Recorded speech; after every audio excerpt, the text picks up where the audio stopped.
Hello ATM, this is Revia Mateo. This is Yasser Marta. This is Renz Viran. This is Carl and I'll be answering your 7 random questions.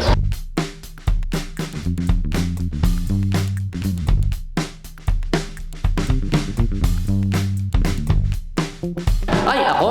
Pangalan ko is from Lawrence. Lawrence po yun. So, pinutol lang po yun, naging Renz. Actually, tinanong ko sa nanay ko bakit Carl ang pangalan ko. And apparently, trip lang nilang mag-asawa na Carl. Ayun, ang aking pangalan, nagsimula ito kay Prime Minister Yasser Arafat. Yes, Rabia is an Indian name which means princess because I am the first female born sa lineage ng dad ko. That's why. Pero, sinearch ko sa internet, ang ibig sabihin ng Carl ay man. Kasi nung pinanganak ako sa Saudi, tapos yun na rin yung pinangalan sa akin kasi nung time na yun, sikat si Yasser Arafat. Yan. I've always wanted to be a doctor, just like my dad. My childhood dream is to be a singer and a performer. So, I'm living the dream. Childhood dream? Well, ito na. Yung childhood dream. Gusto ko talaga yung nanggagamot ng mga tao kasi dati feeling ko kung mas marami tayong healer dito, mas marami akong matutulungan. Yeah. NBA player or piloto, yun ang pangarap ko. When I was 15, I was already singing. Kaya lang, sa family gatherings lang yun. Kung titira ako sa ibang planeta at may artist ako makakasama, siguro yung Coldplay yun. Gusto ko isama sa ibang planeta ang The Police, yan si Sting. Nako, ang childhood crush ko na si Justin Bieber. Isa lang ang aking idolo na noon pa man, Rico J. Puno. Pupunta kami ng Venus para malapit lang sa Earth. Para pag na-miss ako ni Jeric, pwede naman akong lumipad-lipad lang.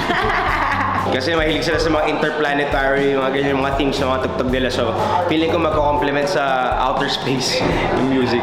Okay. Paborito namin ng tatay ko pakinggan, kaya The Police.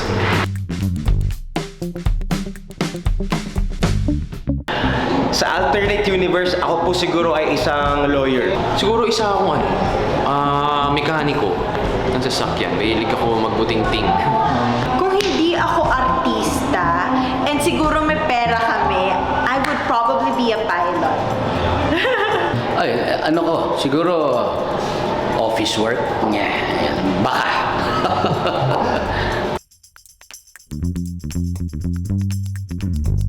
I would say I'm a dog person. I am a cat person. Yes, dogs. Meron kaming dalawa. Toy poodle. Naku, parehas eh. May cat kasi ako tsaka dogs eh. Kaya ako basta animal, silig ko yan. Parehas. And I have 2 dogs, but currently wala sila sa tabi ko because of the demand of my work as an artista. So, kawawa naman kung naiiwan lang yung dogs kong mag-isa sa bahay. So, nasa pangangalaga naman sila ng kamag-anak ko. In fact, meron akong dalawang alagang pusa. Si Zeo at si Moon. My superhero is... Oh, I always look up to Wonder Woman. My mother. Well, may superhero, may parents. Ang dami eh. Bakit? Kasi aside sa fact na she's a woman, gusto ko din yung strength niya bilang isang tao, the values that she has. And alam mo yung kahinaan niya kasi is love. And I guess lahat naman tayo may kahinaan. So, makaka-relate ako dun sa kanya. Ever since bata pa lang ako, ang dami niyang sakripisyo. Hanggang ngayon, hindi niya pa rin ako pinapabayaan. They brought me up to be humble and a good person. Siguro naman sa akin narating ngayon, sila talaga ang aking hero. Jesus is my superhero. Tapos pangalawa niyan, asawa ko.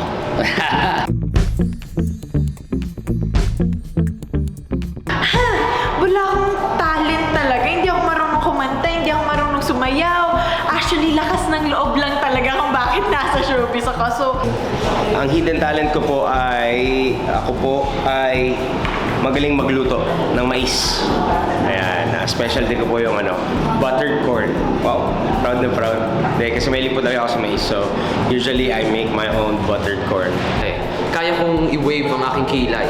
Sige nga, hidden talent to. Oo. Diba?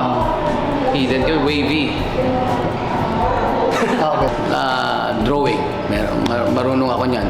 Although matagal na akong hindi nagpa-practice.